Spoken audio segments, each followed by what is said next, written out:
La condición posmoderna. Informe sobre saber. Por Jean-François Lyotard. 14. 13. La ciencia posmoderna como investigación de inestabilidades. Se ha indicado anteriormente que la pragmática de la investigación científica, especialmente en su aspecto de búsqueda de nuevas argumentaciones, traía a primer plano la invención de jugadas nuevas e incluso de nuevas reglas de juego del lenguaje. Ahora importa subrayar este aspecto que es decisivo en el actual estado del saber científico. De este último, se podría decir paradójicamente que está la búsqueda de vías de salida de la crisis, siendo la crisis la del determinismo. El determinismo es la hipótesis sobre la que reposa la legitimación por medio de la performatividad. Definiéndose esta por una relación input-output, es preciso suponer que el sistema en el cual se hace entrar el input está en estado estable. Obedece a una trayectoria regular de la que se puede establecer la función continua y derivable que permitirá anticipar adecuadamente el output. Tal es la filosofía positivista de la eficiencia. Al ponerle aquí algunos ejemplos relevantes, se trata de facilitar la discusión final de la legitimación. Se trata, en suma, de mostrar con algunos elementos que la pragmática del saber científico posmoderno tiene en sí misma poca afinidad con la búsqueda de la performatividad. La expansión de la ciencia no se hace por medio del positivismo de la eficiencia. Es lo contrario. Trabajar con la prueba es buscar e inventar el contraejemplo, es decir, lo ininteligible. Trabajar con la argumentación es buscar la paradoja y legitimarla con nuevas reglas del juego de razonamiento. En los dos casos, la eficiencia no se busca por sí misma, viene dada por añadidura. A veces tarde, cuando los socios capitalistas se interesan al fin por el caso. Pero lo que no puede plantearse con una nueva observación es la cuestión de la legitimidad, pues es la propia ciencia la que se plantea esta cuestión y no la filosofía la que se la plantea. Lo que ya no tiene vigencia no es preguntarse lo que es verdadero o lo que es falso, es representarse la ciencia como positivista y condenada a este conocimiento sin legitimar, a este semisaber que le atribuían los idealistas alemanes. La pregunta, ¿de qué sirve tu argumento? ¿De qué sirve tu prueba? Forma de tal modo parte de la pragmática del saber científico que asegura la metamorfosis del destinatario del argumento y de la prueba en cuestión en destinador de un nuevo argumento y de una nueva prueba, y por tanto la renovación a la vez de los discursos y de las generaciones científicas. La ciencia se desarrolla y nadie contesta que se desarrolla desarrollando esta pregunta. Y esta pregunta en sí misma, al desarrollarse, conduce a la pregunta, es decir, a la metapregunta o pregunta de la legitimación. ¿De qué sirve tú? ¿De qué te sirve? Ya se ha dicho, el rasgo más llamativo del saber científico posmoderno es la inmanencia en sí misma, pero explícita, del discurso acerca de las reglas que le dan validez.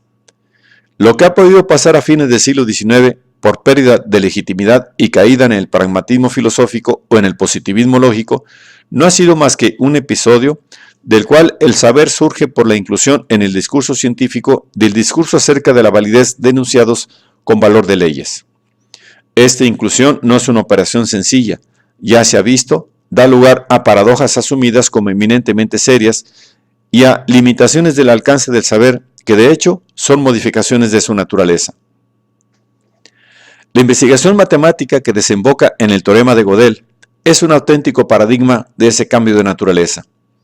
Pero la transformación de la dinámica no es menos ejemplar del nuevo espíritu científico y nos interesa particularmente porque obliga a corregir una noción que hemos visto está masivamente introducida en la discusión de la actuación, particularmente en materia de teoría social, la noción de sistema.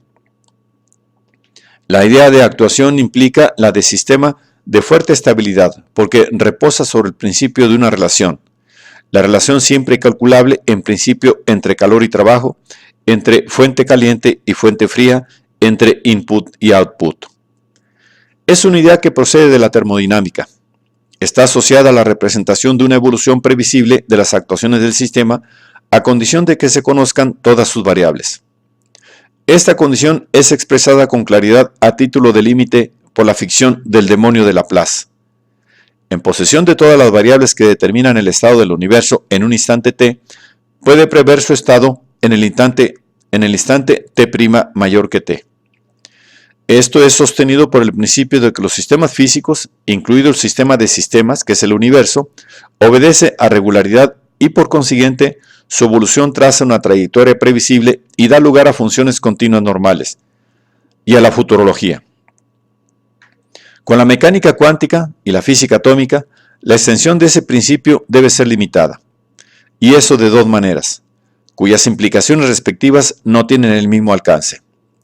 Primero, la definición del estado inicial de un sistema, es decir, de todas las variables independientes, para ser efectiva exigiría un consumo de energía al menos equivalente a la que consume el sistema que hay que definir. Una versión profana de esta imposibilidad de realizar la medición completa de un estado del sistema la da Borges. Un emperador quiere hacer un plano perfectamente preciso del imperio. El resultado es la ruina del país. Toda la población dedica su energía a la cartografía. Con el argumento de Brillouin, la idea o la ideología del control perfecto de un sistema que debe permitir mejorar sus actuaciones aparece como inconsistente con relación a la contradicción. Disminuye la performatividad que pretende aumentar. Esta inconsistencia explica en particular la debilidad de las burocracias estatales y socioeconómicas. Ahogan a los sistemas o a los subsistemas que controlan y se asfixian al mismo tiempo que ellos. Feedback negativo. El interés de tal explicación es que no tiene necesidad de recurrir a otra legitimación que la del sistema. Por ejemplo, a la de la libertad de los agentes humanos que los levante frente a una autoridad excesiva. Admitiendo que la sociedad sea un sistema, su control, que implica la definición precisa de su estado inicial, no puede ser efectivo porque esta definición no puede ser realizada. Pero esta limitación todavía no pone en cuestión más que la efectividad del saber preciso y del poder que de él resulta. Su posibilidad de principio sigue intacta. El determinismo clásico continúa constituyendo el límite excesivamente caro, pero concebible, del conocimiento de los sistemas. La teoría cuántica y la microfísica obligan a una revisión mucho más radical de la idea de trayectoria continua y previsible. La búsqueda de la precisión no escapa a un límite debido a su coste, sino a la naturaleza de la materia. No es verdadero que la incertidumbre, es decir, la ausencia de control humano, disminuye a medida que aumenta la precisión. También aumenta. Jean Perrin propone el ejemplo de la medida de la densidad verdadera, cociente masa-volumen del aire contenido en una esfera. Varía notablemente cuando el volumen de la esfera pasa de 1000 metros cúbicos a 1 centímetro cúbico. Varía muy poco de 1 centímetro cúbico a 1 milésimo de milímetro cúbico. Pero ya se puede observar en este intervalo la aparición de variaciones de densidad del orden de la milmillonésima que se producen irregularmente. A medida que el volumen de la esfera se contrae, la importancia de estas variaciones aumenta. Para un volumen del orden de 1/10 de micra cúbica, las variaciones llegan a la milésima. Para 1/100 de micra cúbica son del orden de 1/5. Disminuyendo aún más el volumen, se llega al orden del radio molecular. Si la esférula se encuentra en el vacío entre dos moléculas de aire, la densidad verdadera del aire es nula. Sin embargo, aproximadamente una vez de cada 1000, el centro de la esfera caerá en el interior de una molécula y la densidad media de ese punto es entonces comparable a lo que se llama la densidad verdadera del gas. Si se baja hasta dimensiones intraatómicas, la esfera tiene todas las oportunidades de encontrarse en el vacío, de nuevo con una densidad nula.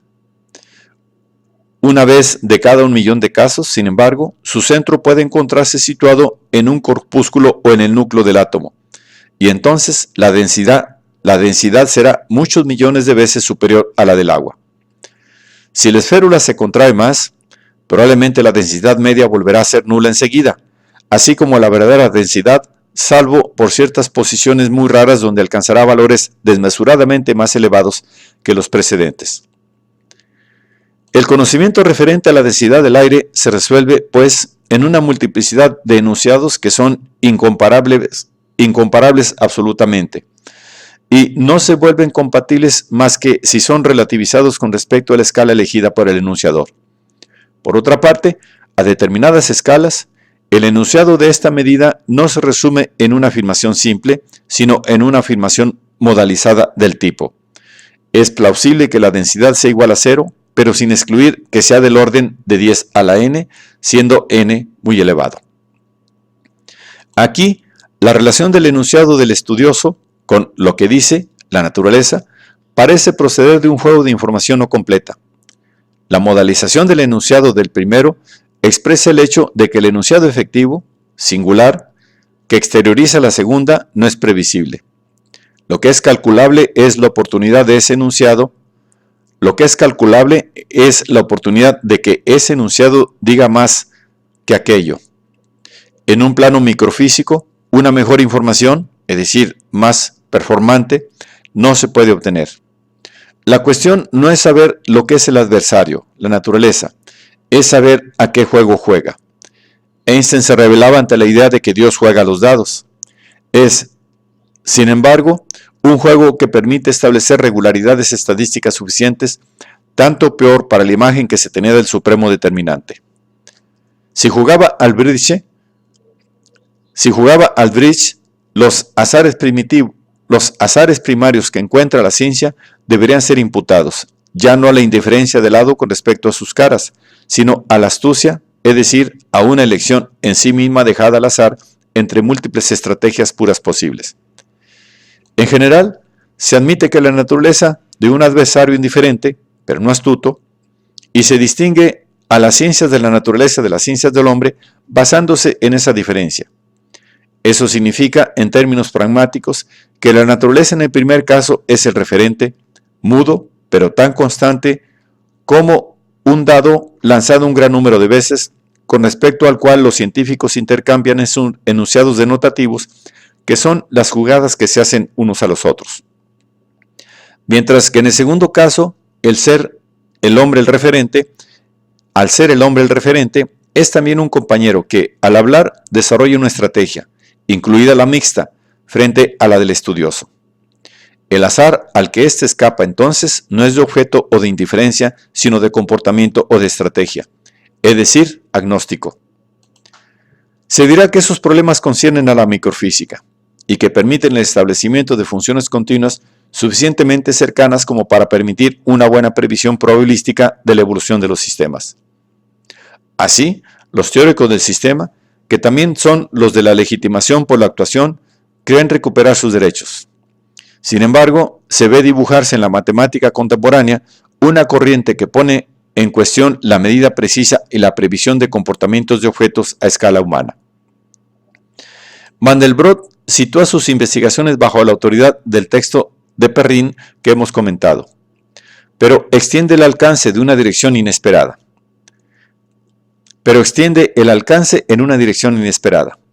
Las funciones derivadas, escribe, son las más simples, las más fáciles de tratar, y sin embargo son la excepción. O, si se prefiere un lenguaje geométrico, las curvas que no tienen tangente son la regla, y las curvas muy regulares como el círculo son casos interesantes, pero muy particulares. La constatación no tiene simple interés de una curiosidad abstracta. Vale para la mayor parte de los datos experimentales. Los contornos de una pompa de jabón salado presentan tales infrangibilidades que al ojo le es imposible fijar una tangente en ningún punto de su superficie. El modelo lo proporcionan aquí, el movimiento browniano, del que se sabe que una propiedad suya es que el vector de desplazamiento de la partícula a partir de un punto es isótropo, es decir, que todas las direcciones posibles son igualmente probables. Pero se vuelve a encontrar el mismo problema en la escala habitual.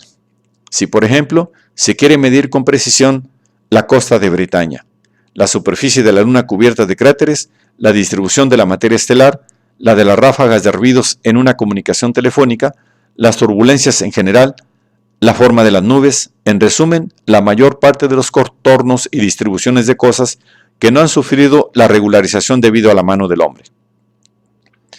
Mandelbrot muestra que la figura presentada por este tipo de datos los emparenta con curvas correspondientes a funciones continuas no derivables. Un modelo simplificado de estas es la curva de Van Koch. Posee una homotesia interna. Se puede mostrar formalmente que la dimensión de homotesia sobre la que está construida no es un entero, sino el logaritmo de 4 entre el logaritmo de 3. Se tiene derecho a decir que una curva tal se sitúa en un espacio cuyo número de dimensiones está entre 1 y 2 y que, por tanto, es intuitivamente intermedia entre línea y superficie. Porque su dimensión pertinente de homotesia es una fracción, Mandelbrot llama a esos objetos fractales. Los trabajos de René Thom van en un sentido análogo. Interrogan directamente la noción de sistema estable que se presupone en el determinismo laplaciano e incluso posibilista. Thom establece el lenguaje matemático que permite describir el modo en que las discontinuidades pueden producirse formalmente en sistemas determinados y dar lugar a formas inesperadas. Ese lenguaje constituye la teoría llamada de las catástrofes. Sea la agresividad una variable del estado de un perro. Crece en función directa a su enfado, variable de control. Suponiendo que éste sea mensurable, llegado a un punto, se traduce en ataque. El miedo, segunda variable de control, tendrá el efecto inverso y llegado a un punto se traducirá en huida. Sin enfado ni miedo, la conducta del perro es neutra, vértice de la curva de Gauss. Pero si las dos variables de control se cruzan, los dos puntos se acercarán al mismo tiempo. La conducta del perro se hace imprevisible, puede pasar bruscamente del ataque a la huida y a la inversa. El sistema es llamado inestable. Las variables de control varían continuamente, las del estado discontinuamente. Thom muestra que se puede describir la ecuación de esta inestabilidad y designar el grafo tridimensional, puesto que tiene dos variables de control y una de estado, que determina todos los movimientos del punto que representan el comportamiento del perro y entre ellos el del paso brusco de un comportamiento al otro. Esta ecuación caracteriza un tipo de catástrofes, que es determinado por el número de variables de control y el de variables de estado. Aquí 2 más 1. La discusión acerca de los sistemas estables o inestables, acerca del determinismo o no, encuentra aquí una salida que Thom formula en un postulado. El carácter más o menos determinado de un proceso es determinado por el estado local de ese proceso. El determinismo es una especie de funcionamiento que está determinado en sí mismo. La naturaleza realiza en todas las circunstancias la morfología local menos compleja, que sea no obstante compatible con los datos iniciales locales. Pero puede ser, y hasta es el caso más frecuente, que esos datos prohíban la estabilización de una forma, pues a menudo se encuentran en conflicto. El modelo de las catástrofes reduce todo proceso causativo a uno solo, por lo que la justificación intuitiva no plantea problemas. El conflicto, padre, según Heráclito, de todas las cosas. Hay más oportunidades de que las variables de control sean incompatibles que a la inversa. No hay, pues, más que islotes de determinismo. El antagonismo catastrófico es la regla, en el sentido propio. Hay reglas de la agonística general de las series que se definen por el número de variables en juego. No está prohibido encontrar un eco, atenuado a decir verdad, a los trabajos de Thom en las investigaciones de Palo Alto, especialmente en la aplicación de la paradología al estudio de la esquizofrenia, que es conocida con el nombre de Double Bind Theory. Aquí nos contentaremos con señalar ese acercamiento. Permite hacer que se comprenda la extensión de esas investigaciones centradas en las singularidades y las inconmensurabilidades hasta el dominio de la pragmática de las dificultades más cotidianas. La idea que se saca de esas investigaciones, y de bastantes otras, es que la preeminencia de la función continua, derivada como paradigma del conocimiento y de la previsión, está camino de desaparecer. Interesándose por los indecibles, los límites de la precisión del control, los cuanta, los conflictos de información no completa, los fracta, las catástrofes, las paradojas pragmáticas, la ciencia posmoderna hace la teoría de su propia evolución como discontinua, catastrófica, no rectificable, paradójica. Cambia el sentido de la palabra saber y dice cómo puede tener lugar ese cambio. Produce no lo conocido, sino lo desconocido, y sugiere un modelo de legitimación que en absoluto es el de la mejor actuación, sino el de la diferencia comprendida como paralogía. Como dice muy bien un especialista de la teoría de los juegos, cuyos trabajos van en la misma dirección, ¿dónde está la utilidad de esta teoría? Nosotros pensamos que la teoría de los juegos, como toda teoría elaborada, es útil en el sentido en que da nacimiento a ideas. Por su parte, P.B. Madewar decía que tener ideas es el logro supremo de un savant, que no hay modo científico, que no hay método científico, que aún un savant es ante todo alguien que cuenta historias y está obligado a verificarlas.